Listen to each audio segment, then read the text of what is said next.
Peperangan ini sebetulnya selalu dimanapun dan kapanpun adalah sebetulnya namanya perebutan sumber daya mineral atau tambang strategis ataupun aspek-aspek lain yang sangat strategis dan sangat dibutuhkan suatu negara. Itu sebetulnya jadi perebutan sumber daya. Amerika menyerbu ke dalam Venezuela. Tapi semua orang beranggapan kok dengan leluasanya Amerika menyerbu dan mengambil Maduro untuk ditawan seperti itu. Padahal itu adalah kedaulatan suatu negara. Nah ternyata 2 bulan sebelum masuk Amerika Venezuela, petrominyak dari Cina itu sudah masuk. Perusahaan minyak terbesar di Cina sudah masuk ke Venezuela. Tentu mengapa leluasa Amerika masuk melakukan kegiatan seperti itu, menculik dan lain-lain, dan tidak ada perlawanan dari Cina. Inilah yang dikatakan 2 orang yang berbeda tapi tujuan sama, maka suatu saat pasti berdamai alias bagi hasil. Peperangan itu tidak pernah diumumkan atau dibicarakan jenis senjata apa digunakan dan lain. Tidak pernah. Jadi tidak boleh dilihat apa beritanya. Karena peperangan itu adalah di bawah permukaan, itu adalah kegiatan intelijen yang memang itu secara masif harus melakukan tugasnya dan memberikan informasi kepada staf untuk pengambilan keputusan pada tingkat yang lebih tinggi. Itu kegiatan intelijen, dan hasil daripada kegiatan intelijen itu untuk dilakukan namanya pengambilan keputusan apa perang atau tidak. Dan itu sangat tergantung dari komandan yang dipercayakan oleh suatu negara melalui melalui presidennya.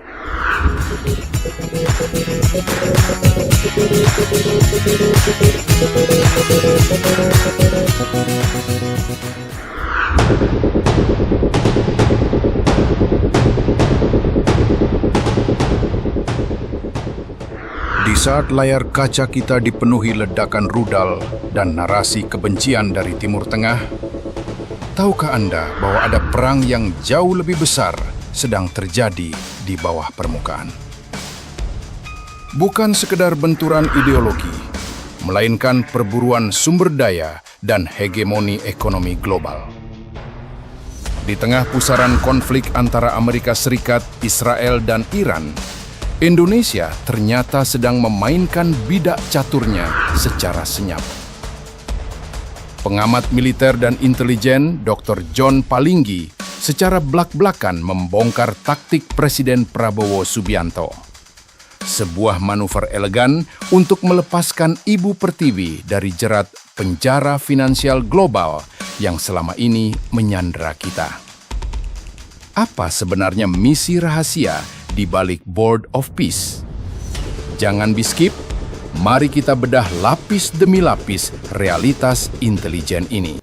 Assalamualaikum warahmatullahi wabarakatuh. Salam sejahtera. Om Swastiastu, Namo Buddhaya. Salam dalam kebajikan. Peperangan atau perselisihan atau konflik, apalagi peperangan ini, kalau terjadi tidak ada yang menang dan tidak ada yang kalah.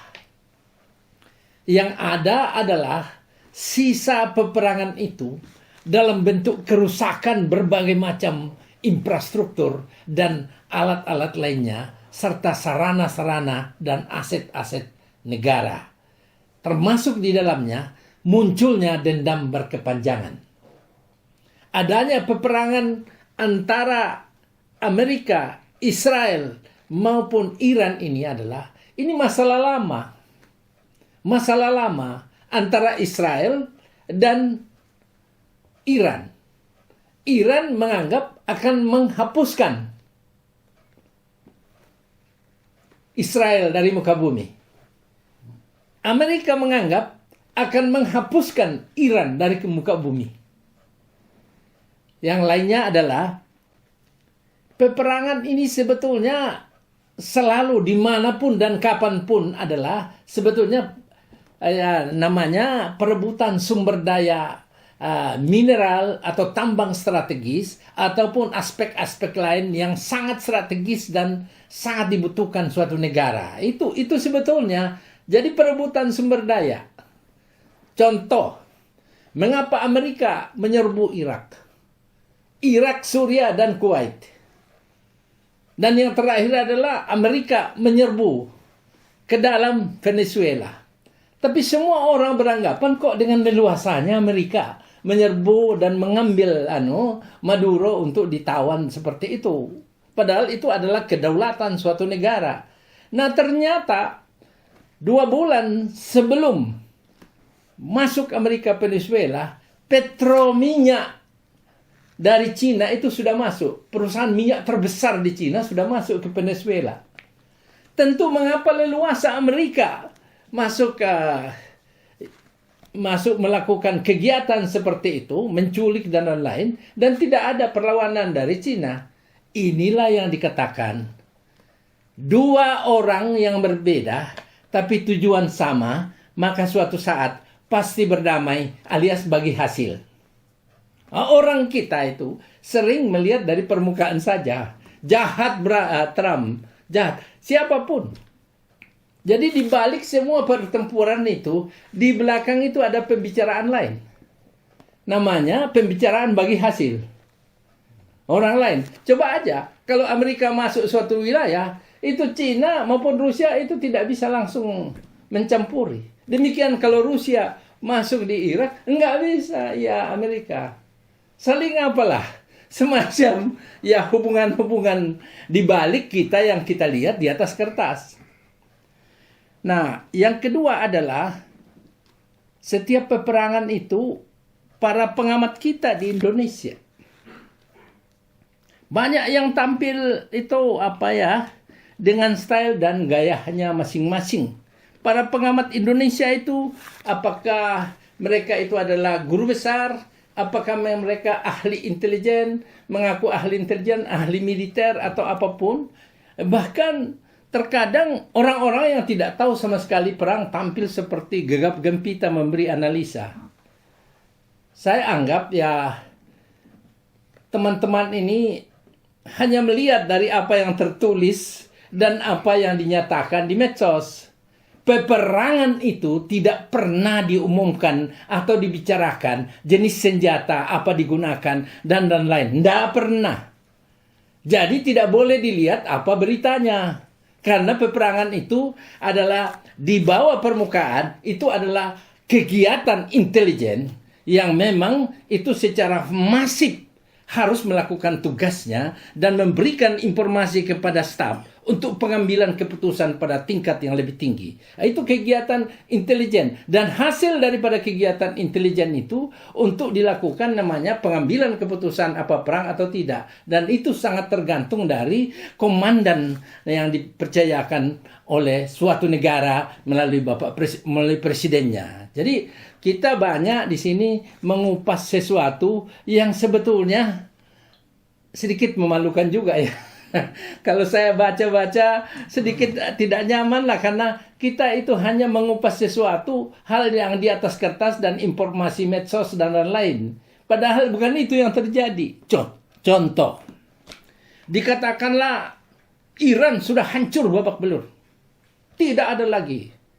Ya, nanti dicek dululah supaya apakah itu informasinya sudah semuanya benar. Jangan dibombo-bomboi.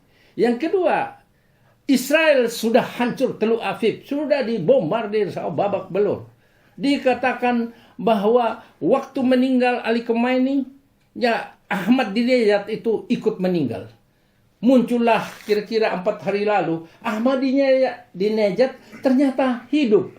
Jalan-jalan di kuburan sebenarnya. Nah, kita itu tidak pernah berpikir bahwa itu adalah artificial intelligence.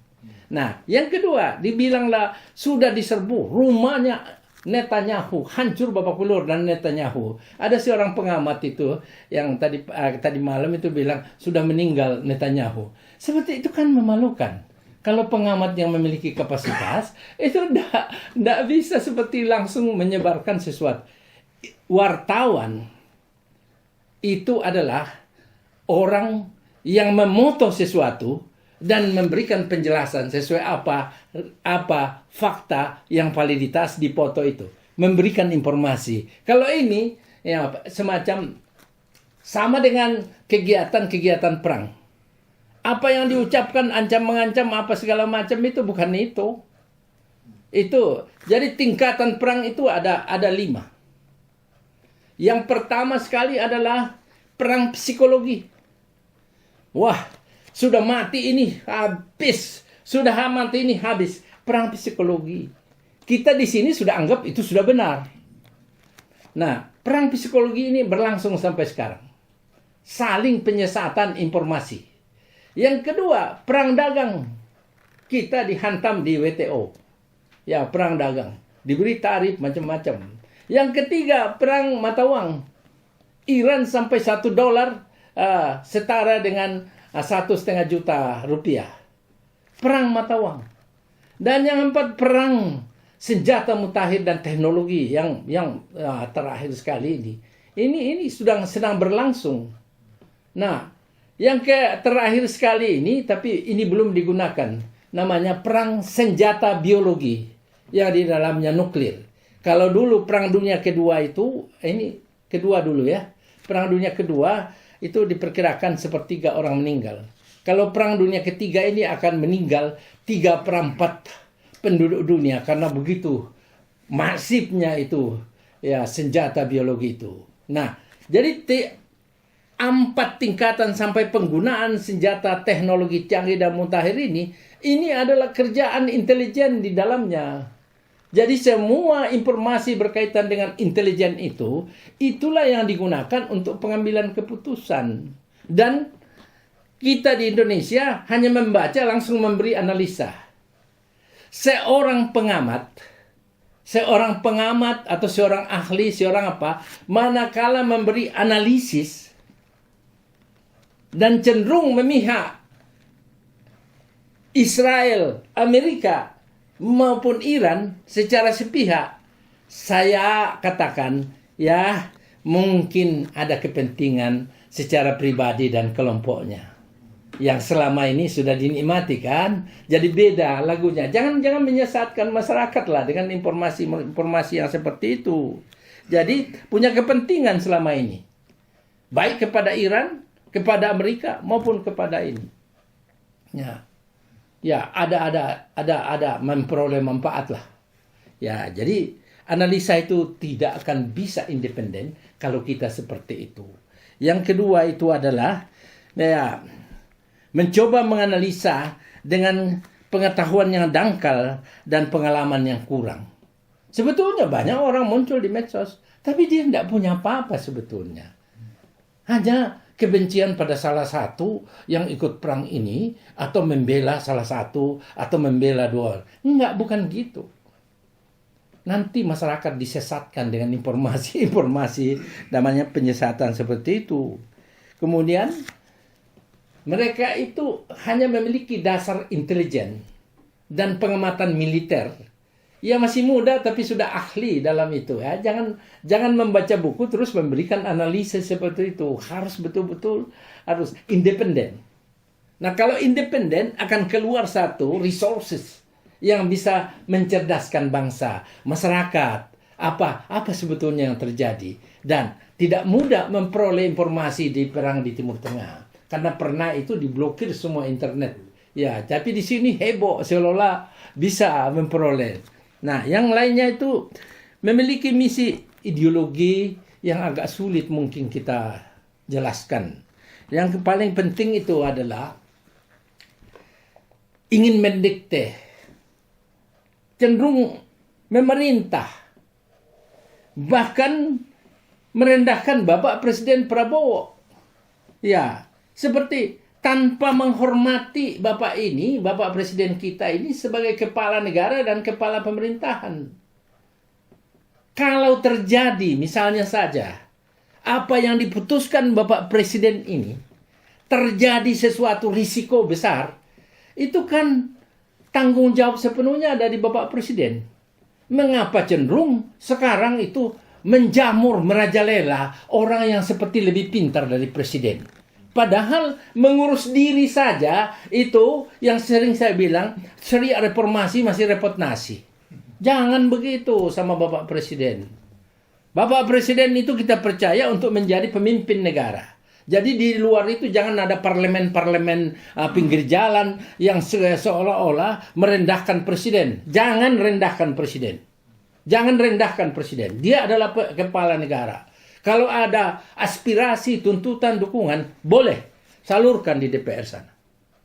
Sebagai mekanisme sistem politik kita, penyaluran aspirasi, tuntutan, dukungan, sana tuh tempatnya.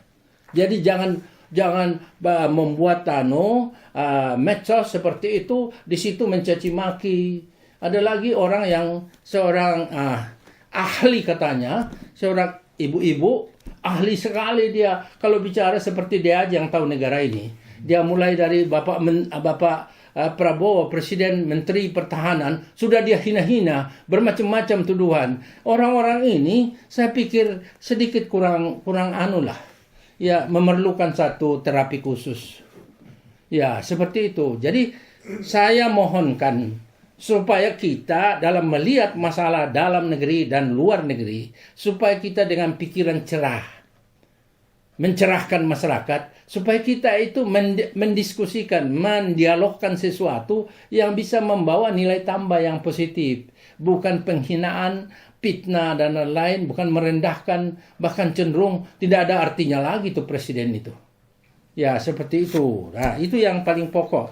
Nah, hal lain, saya kira saya sudah katakan bahwa apa yang tertulis, apa yang diberitakan di dalam perang bukan itu sesungguhnya.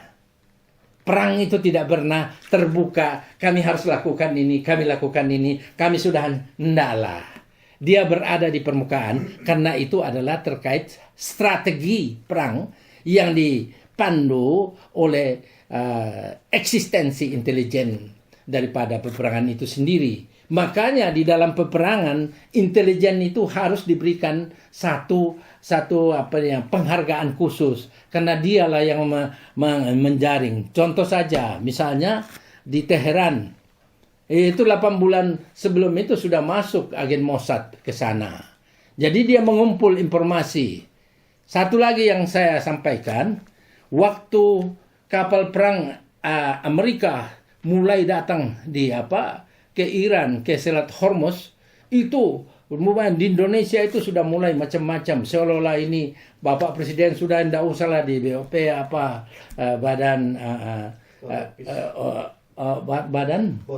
Board of Peace. Tidak usah lah di sana. Semua kapal perang datang mendekat kepada Iran semuanya. Semua bilang akan terjadi. Bukan itu. Dalam peperangan, namanya perang psikologi itu, tidak pernah itu kapal perang merapat, terus kita bilang sudah mau perang. Salah satu langkah awal dari Amerika saya lihat, tanpa memihak Amerika saya, adalah mendatangkan sebanyak terbang F-35 sampai di Israel, di Yordania parkir, di Arab Saudi parkir. Iran spontan mempersiapkan rudal dan lain sebagainya. Dipersiapkan sedemikian itu. Padahal itu adalah cara untuk mengetahui ancaman strategis melalui rudal-rudal atau apapun di dalam Iran itu. Satelit akan memantau itu di mana-mana. Nah, pada saat perang itu tinggal dibereskan saja. Jadi kita ini kurang memahami bahwa peperangan satelit juga, peperangan sistem informasi itu juga sangat menentukan. Itu tidak pernah dibahas. Kita hanya memihak salah satu negara dan ribut-ribut setelah negara lain tidak beres. Seperti itu.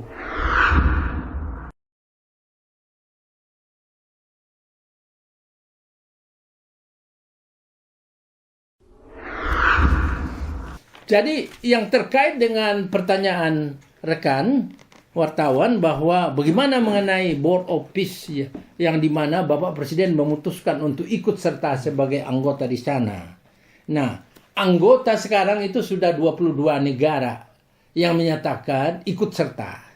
Dan dirjen daripada Board of Peace itu adalah Nikolai Mladenov, yaitu koordinator khusus Perserikatan Bangsa-Bangsa. untuk proses perdamaian Timur Tengah. Jadi di dalam itu ada orang PBB. Ya, jadi bukan saja dibentuk begitu aja, ada orang PBB di situ. Dan Board of Peace itu sudah bertemu dengan Netanyahu, sudah bertemu juga dengan Presiden Palestina. Itu sudah ketemu semua. Dan negara-negara yang diundang dikatakan harus membayar 1 miliar US dollar. Ya, 16 triliun lah. Sekitar 17 triliun. Tetapi Indonesia itu tidak bayar.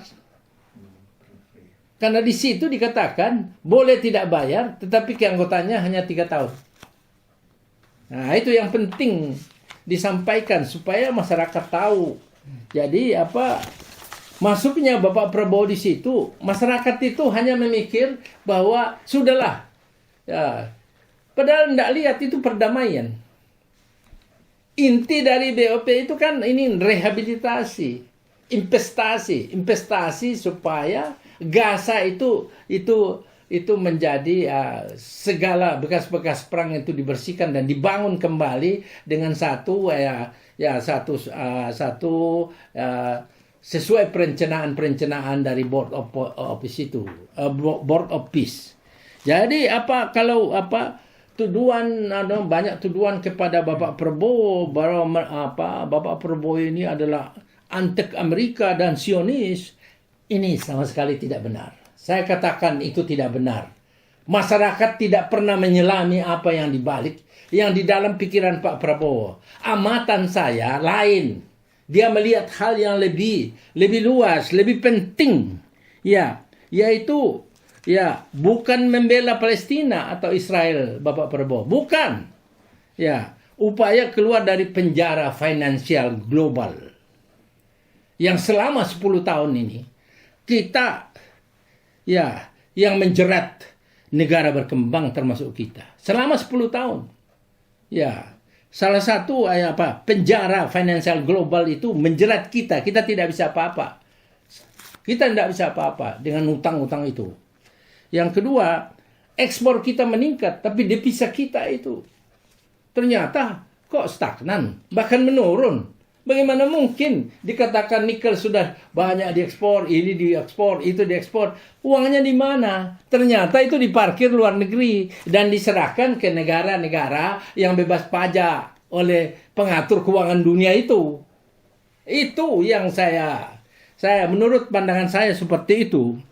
Mereka memakai hukum internasional WTO untuk memaksa kita hanya menggali tanah. Kalau kita bilang kita menggunakan hilirisasi, mulai masalah. Dan yang lainnya, kita dijajah secara ekonomi atas dasar aturan yang mereka ciptakan. Bapak Presiden Donald Trump itu membenci sistem yang seperti ini. Bapak Presiden Donald Trump itu membenci sistem globalis karena industri mereka merugi dan mati. BOP diciptakan memprivatisasi sistem untuk menghancurkan elite knowledge network seperti IMF, Bank Dunia, NGO yang selama ini menjadi polisi penjaga jaring laba-laba yang saya sebutkan tadi itu. Jadi itu ingin supaya ini ada sistem lain yang dikembangkan. Yang kita tidak hanya tergantung dengan sistem yang menjerat kita sampai kita tidak bisa bergerak seperti itu. Itu yang sebetulnya Bapak Presiden, kalau menurut saya itu yang dilihat. Ya, kita di Indonesia heboh itu. Pokoknya Palestina tidak merdeka, keluar. Ada hal yang lebih besar. Ada hal yang lebih besar yang memungkinkan kita berada pada posisi kerjasama dengan Board of Peace dipimpin Presiden Amerika. Tentu ini juga bagian dari menyeimbangkan hubungan bilateral maupun multilateral oleh negara Indonesia di bawah pimpinan Bapak Presiden Prabowo. Karena selama ini kita dibantu sepenuhnya oleh China. Ya, sekedar informasi bahwa sudah banyak sekali bantuan Cina kepada kita, yaitu pemasangan internet darat, serat optik di laut. Itu semua berada di Cina semua. Ya, belum lagi ada kesepakatan yang dibuat 2014 bahwa akan dibangun seluruh proyek infrastruktur nasional di Indonesia mulai 2014 sampai 2020 itu seluruhnya ditanggung Cina. Itu yang dibuka lah kepada masyarakat supaya masyarakat tahu bahwa Cina telah berperan luar biasa membantu negara ini.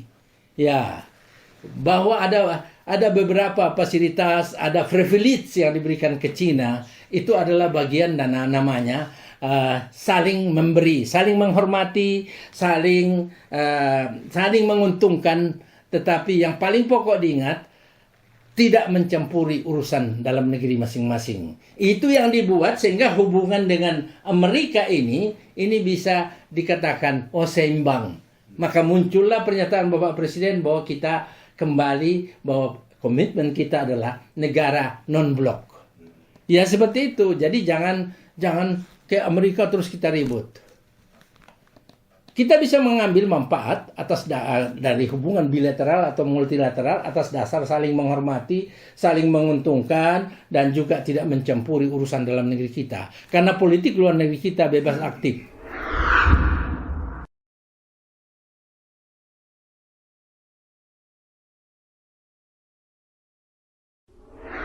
Ya, dampak ekonomi pasti ada, bukan hanya kita, dari seluruh dunia. Karena ketergantungan dari produk minyak itu berasal dari Timur Tengah. Serat Hormuz kan di blok sampai hari ini. Nah, itu pasti sangat mengganggu kita sebetulnya dengan menandatangani dengan board of peace, kita ada penandatanganan dengan Amerika yang baru di luar board of peace. Itu adalah bahwa kita bisa memperoleh sekian puluh juta minyak dari Amerika, 215 triliun per tahun dari Amerika minyak.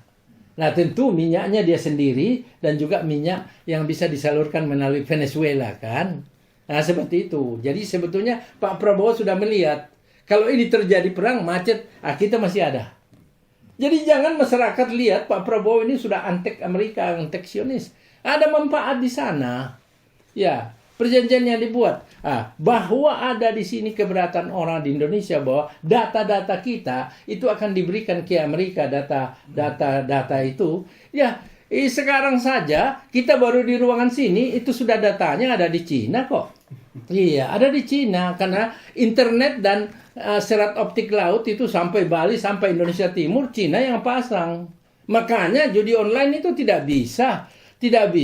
Bagaimana berantasnya? Harus ada persetujuan di sana itu di Cina. Seperti itu. Jadi kenapa kita heboh bahwa data kita diambil? Sudah lama itu data diambil. Sudah lama. Di Indonesia saja penggunaan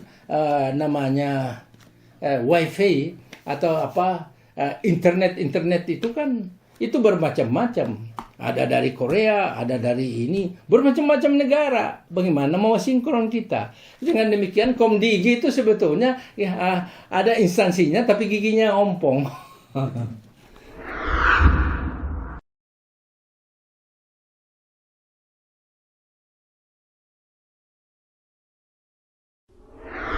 Jadi kayak Estonia, kayak Swedia, kayak banyak ada 5 negara termasuk Jepang itu persyaratan oleh organisasi minyak dunia itu harus 90 hari baru bisa masuk sebagai anggota. Nah, untuk Jepang aja itu bisa 200 hari lebih itu. Ada Estonia 111.000 hari. Itu cadangan minyaknya. Nah, kita apa? Kalau dari dulu itu lagunya seperti itu kok. 21 hari, 23 hari. Lagunya dari dulu gitu, lagunya. Dan juga dari dulu kita bilang membangun kilang minyak. Ini baru-baru bangun kilang minyak. Tapi ada alasan lagi bahwa tidak ada penampungan. Saya kadang-kadang pikir, apa kita ini mati langka dan mati hati atau bagaimana? Masa enggak minyak ada, enggak ada penampungan? Nah, terus apa maksudnya? Ya, baru mau dibangun penampungan sekarang. Sempat tuh dong gempa bumi. Tapi apapun masalah yang dilaksanakan berdasarkan keputusan Bapak Presiden Prabowo, itu menurut saya, mari dukung aja itu dulu. Karena tanggung jawab terakhir itu adalah beliau. Tentu dia sudah konsultasi sama DPR. DPR itu bagaimana dia jalankan. Dan tidak mungkin atas dasar kemauannya sendiri. Tidak mungkin. Pasti dia sudah konsultasi sana-sini. Tetapi saya sangat menyesalkan juga terlalu banyak orang pintar yang sebetulnya tidak pintar.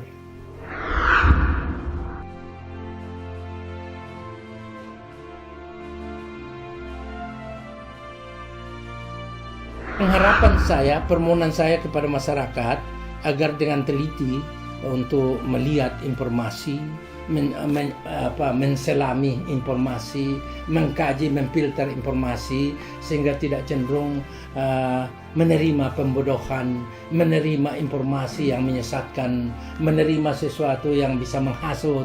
Nah, masyarakat harus memiliki bahwa kehidupan kita itu sangat tergantung dalam kuasa ilahi Allah Subhanahu wa Ta'ala, Tuhan Yang Maha Esa, Sang Hyang Widi Wase.